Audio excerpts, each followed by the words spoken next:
Every year we see the same trend in the market. Average homes continue to sell through the new year, but if you look just a tier or two above the average, that's where things go quiet. If you're wondering why those beautiful larger family homes or premium listings tend to be sitting on the market right now, it's not necessarily about the property itself, it's about a specific cycle that we tend to see through Q1. Today, I'll break down the 4 reasons why the premium market sometimes stays frozen until the spring thaw. The first and biggest hurdle is the domino effect.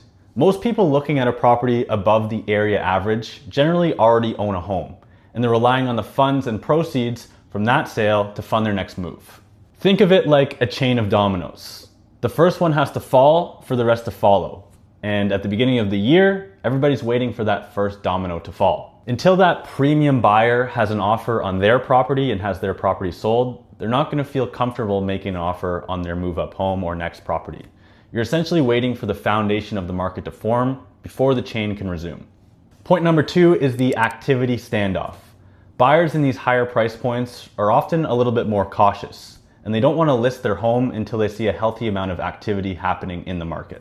It becomes a bit of a standoff. Sellers are waiting for more buyers to come to the market, and buyers are waiting for more listings to come to the market.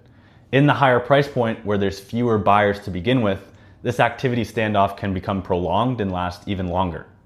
Third is friction versus finance. Theoretically, buying a property in the winter is smart because there's less competition and you can negotiate better terms, especially if you're upsizing.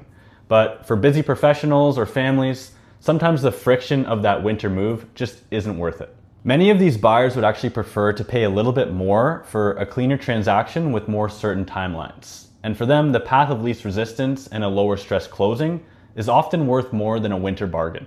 Finally, number 4, the winter hibernation factor.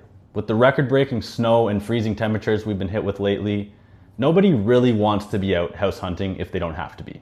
Between the vacation mode that happens from now until about March break and just the sheer physical effort it takes to see properties in the winter, the serious buying brain for these types of homes doesn't fully kick back in until the grass starts showing again. So if you're a seller in this price point, don't panic. The market isn't broken. We're just waiting for the weather to change so those first dominoes can fall, which we saw last year earlier in the season because we had a more mild winter. That being said, every property and hyperlocal market are just a little bit different, so your specific strategy is going to change depending on the property that you're selling. And that's why we're here.